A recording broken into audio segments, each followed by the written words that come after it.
All right, we are here at California's Great America for Media Night, opening night 2017. Super excited about this. This is the 10th year for them. We're about to do a behind the scenes tour of Backwoods Resort and Spa. You can see right there, don't feed the wildlife.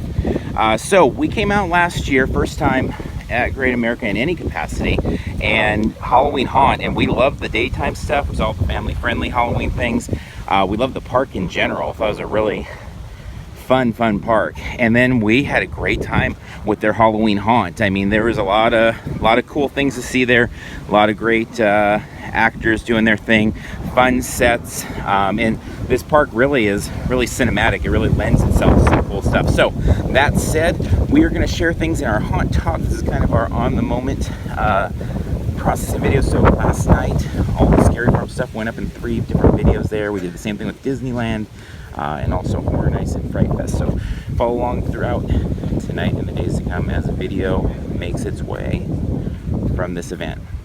I recently moved to Cedar Fair, the corporate company, and I'm in charge of live show developments there. And I wanted to welcome you guys to Backwoods. This is one of my last projects for Great America before I transition to a new role. Very excited for you to see it. It is definitely something that we've never done before.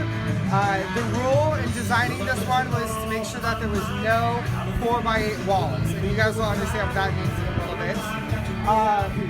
This was our old IMAX Victorium, and for those of you who don't know, we retired a maze last year, our Dia de los Muertos maze, and we built this really awesome maze. So really excited for you to see it. We're going to walk in through there as is, what you would see as a guest, and then at the end, we'll kind of regroup, and then we'll take you back with the lights on.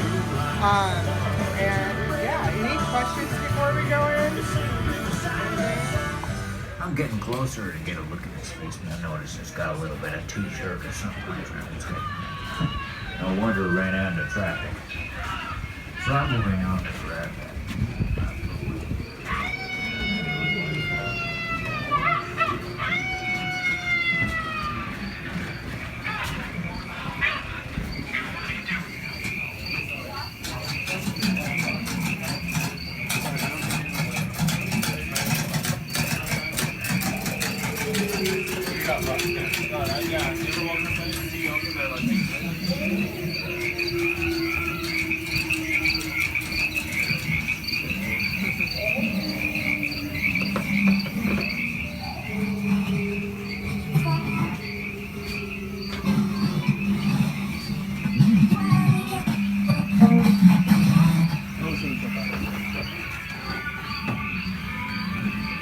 So for Knott's fans, this has some similarities to Voodoo.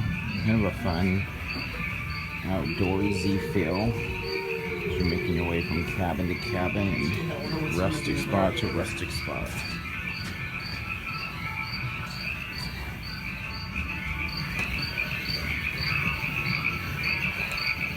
Those swampy waters and trees.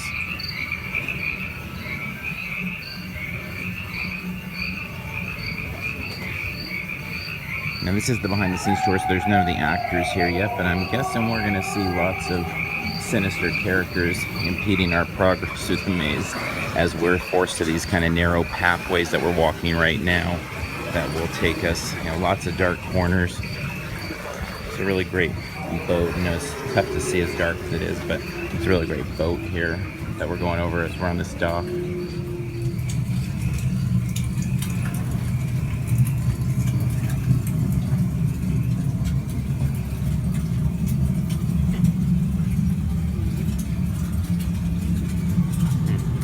A lot of fun. I think that's going to be a great maze. It's clear where there's lots of good hiding spots for the actors, lots of fun darkness there, and I love the little nod to Voodoo that we have there. We've heard that there's, within the company, makes sense that there's conversations and talking how to do things. So it's fun to think of, where these things come from. Much like last night at Knott's Scary Farm, we saw Dark Ride pull a lot of nods to, or give a lot of nods to Ghost Blaster at Castle Park, which not related. Castle Park is owned by Palace Entertainment, not related to Knott's, but just the fact that people in the themed entertainment industry coming together in the haunt community, coming together and sharing ideas and coming with some cool stuff. So fun, like it, can't wait to see it at night with all sorts of foreboding characters out here. Mixture of resort guests that are trying to escape the werewolves, and they're trying to defeat them as well. So there's kind of a battle between good versus werewolves. So yeah, so this maze, just really excited that it breaks the norm from what you have seen here at Halloween Haunts before. It is built on top of a big water box. So you are walking on water, and there's a lot of gags and effects throughout the whole thing that are both talent operated and sensor triggers and things like that. So yeah, I'm really excited for you guys to see it tonight in operation. We'll go back through over here. I do ask, I'm just a little embarrassed because we sprung a leak today, and we filled our pit, and there's some debris down there that I just don't want to get photos of. You'll see it and you'll know what I'm talking about. But if we can keep that off the pictures, that'd be sweet. But you guys will notice that you are in the old IMAX, and so you'll see parts where the seats go up into the old audience. We took out 6 back in 2008 when we launched Haunt. We took out 6 rows and we cemented over it. So that's what Club Blood and the inside of Dia and this is currently sitting on, is that cement block. Then you'll see over the edge, and you'll actually see the wall that the screen used to be on. So it's always a fun building to work in because of what it was. It's also lends itself really well. We wanted an outdoor maze. We have tried things like Werewolf Canyon actually outdoors, and it's really hard, go figure, to control the outdoor environments when you're outdoors. So with the tall ceilings, we knew we could build trees, and we can really create that feeling that you're outside. And especially with some of just the scale of the building, we were able to make it look like you're really secluded in the middle of nowhere. So do you guys have any questions for me?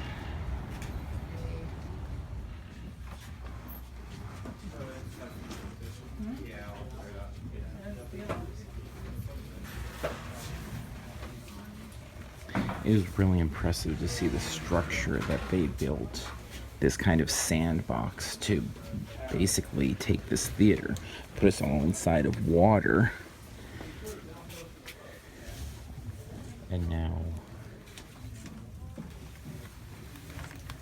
to create basically this illusion of being inside a swamp. Really cool. Did not being that familiar with Great America, I did not even have any clue that we were inside of a theater and they'd created this box of water around us. Very cool. And now it makes me wonder more about voodoo in terms of, I'm not sure for that section where you're in the swamp, is that all one big box that's built over, or is it separate pools? I just always figured it was separate pools. Probably everybody watching this video knows and I don't, but that's okay. I'm all right being honest. I don't know. So anyway, though, it's neat seeing this and getting both the night, the day, or I should say the lights off, the lights on, and then ultimately we'll see it in a bit with the actors, which when the actors and the music and all that come together and the lighting, that's where you really, see it all in its full glory. Very cool. Very thankful to Great America just for having us out in general, but for adding this little thing on. It's pretty cool now here for the event itself. Let's see if I can pull this tag off to show kind of the rundown. I really love the way they set up their media night here. So it's an early check-in long before the park opens, so you get some time to do things like we're doing now. So 5 to 5:30, and they actually brought us in even earlier. But lights on maze tour, obviously 5:30, 6:30. Then they get the dinner, the reception part out of the way, so it doesn't eat into any of the haunt time, which is fantastic, because every time we're at an event where they are kind enough to have a a party, I love it, it's so awesome. But when it's running into the events, we usually just don't participate much at all. And then we get the opening ceremony, and I guess we're gonna have a reserved spot, so that's really nice. They'll set us up in a good spot to get video of that, and then we'll enjoy the event. And then Ed Alonso, I mean, we wanted to come back. We knew it was important to try to come back, and then we saw when Ed Alonso was going to be here, it was like, we really got to figure this out and make this thing happen. So yeah, super excited to see him tonight. He's a big part of my haunt heritage. And this beautiful backdrop that we will see all lit up tonight with fire effects. Just can't wait to see the sun go down and check it all out. So with that said, that's going to wrap up our first part of our video for tonight of our Haunt Talk series. As I said, we've been doing this Haunt Talk series. It's a new thing we're trying this year. We've always done overview videos for these parks, but what we're trying this year, we're doing a little different. We're still going to podcast on every park, and we've been doing that. You can go head over to iTunes. We already have podcasts up on Universal Studios Hollywood Horror Nights, Six Flags Fright Fest. We'll have it up for Disneyland with Mickey's Halloween party coming up, and Knott's Scary Farm coming up in the next couple days here. But then we are doing these Haunt Talk videos, which are basically what you just watched. It's going to be the entire night broken up into 3 or 4 videos, maybe, of just kind of segments of the park and giving thoughts as we're moving around, and just trying to really capture things in the moment, get them on YouTube for people that want to see them as close as possible into real time. And then we'll follow up with Carmel's doing higher quality video that she's cutting into kind of like a highlight reel for each night's opening night. So that will be there too for prosperity. So hopefully we'll help people out with the immediate, and also kind of for the long run of some cool stuff there. So you can find all that via iTunes, Stitcher for the podcast, and then obviously YouTube for all things related to this haunt series, or all of our haunt series, really, all of our videos with that. So with that said, we're making our way up to this really fun, I loved this last year. It just stood out in a big way, is the graveyard. They have a graveyard over there for haunts that have passed, that have moved on, and then over here for attractions that are no longer with us here. I think that's brilliant. Love that. Would like to see some more parks copy that idea. It's pretty fantastic. All right, that said, until next time, we'll see you in line somewhere.